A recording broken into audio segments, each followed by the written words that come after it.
हरे कृष्णा। अध्याय 2। गीता की विषय का सारांश। श्लोक 2।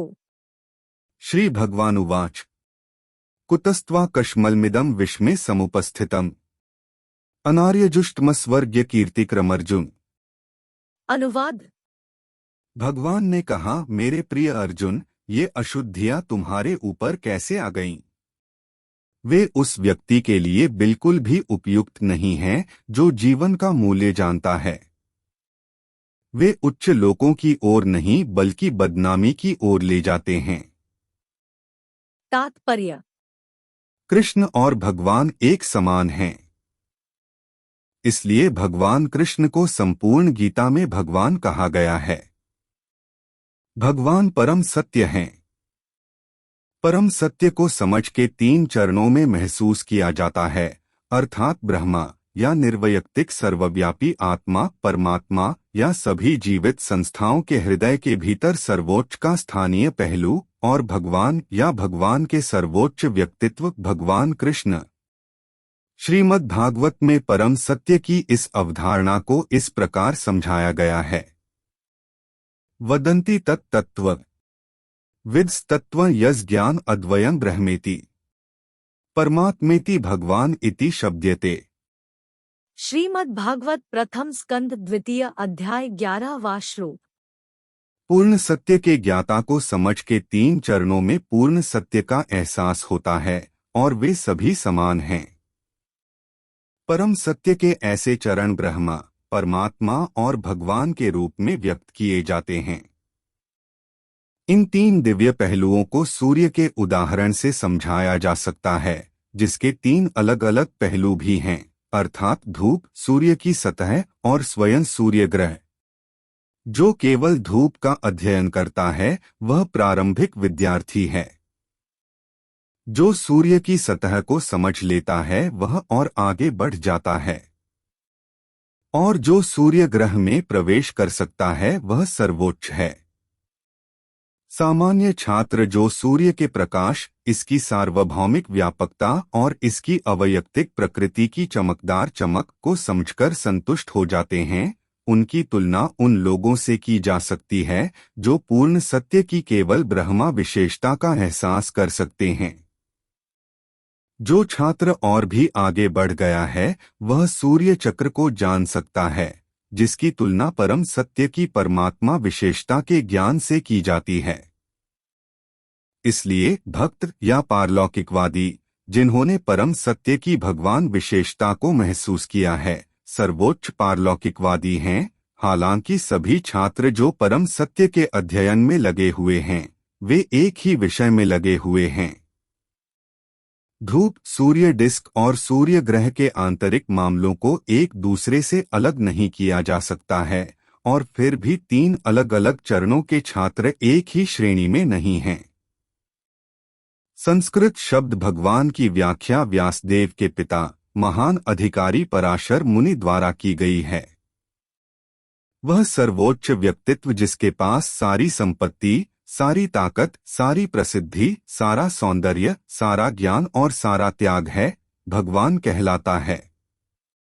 ऐसे कई व्यक्ति हैं जो बहुत अमीर हैं, बहुत शक्तिशाली हैं, बहुत सुंदर हैं, बहुत प्रसिद्ध हैं, बहुत विद्वान हैं और बहुत विरक्त हैं, लेकिन कोई भी यह दावा नहीं कर सकता कि उसके पास पूरी तरह से सभी धन, सभी ताकत आदि हैं।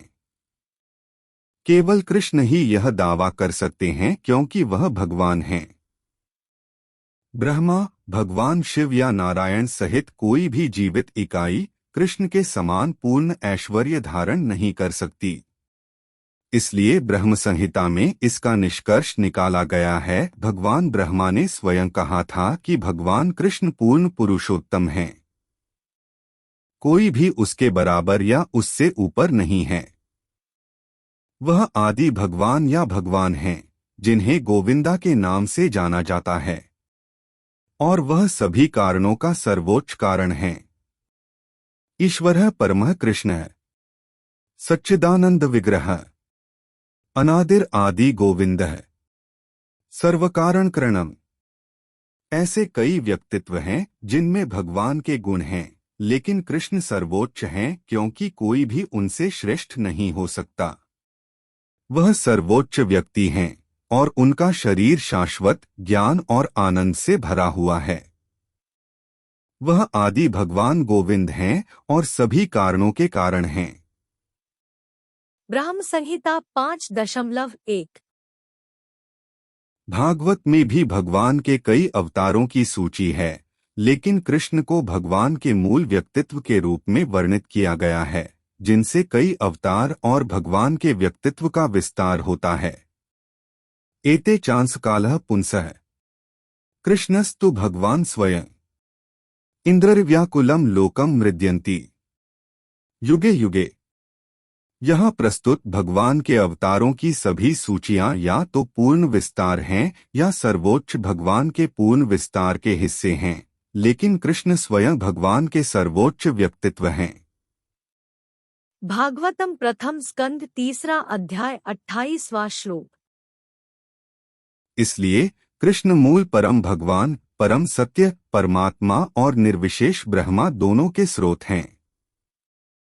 भगवान के परम व्यक्तित्व की उपस्थिति में अर्जुन का अपने रिश्तेदारों के लिए विलाप निश्चित रूप से अशोभनीय है, और इसलिए कृष्ण ने कुत शब्द के साथ अपना आश्चर्य व्यक्त किया। कहाँ से आर्यों के नाम से जाने जाने वाले सभ्य वर्ग के व्यक्ति से ऐसी अशुद्धियों की कभी उम्मीद नहीं की गई थी।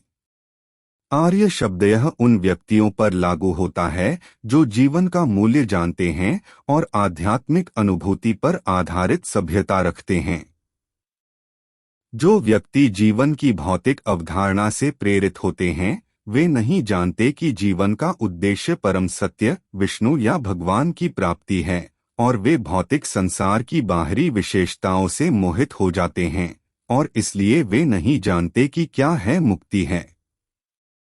जिन व्यक्तियों को भौतिक बंधन से मुक्ति का कोई ज्ञान नहीं है, उन्हें गैरआर्यन कहा जाता है। हालांकि अर्जुन क्षत्रिय थे, वह युद्ध करने से इनकार करके अपने निर्धारित कर्तव्यों से भटक रहा था। कायरता के इस कृत्य को गैरआर्यों के लिए उपयुक्त बताया गया है। कर्तव्य से ऐसा विचलन किसी को आध्यात्मिक जीवन की प्रगति में मदद नहीं करता है, न ही यह उसे इस दुनिया में प्रसिद्ध होने का अवसर भी देता है। भगवान कृष्ण को अर्जुन की अपने रिश्तेदारों के प्रति तथाकथित करुणा पसंद नहीं थी।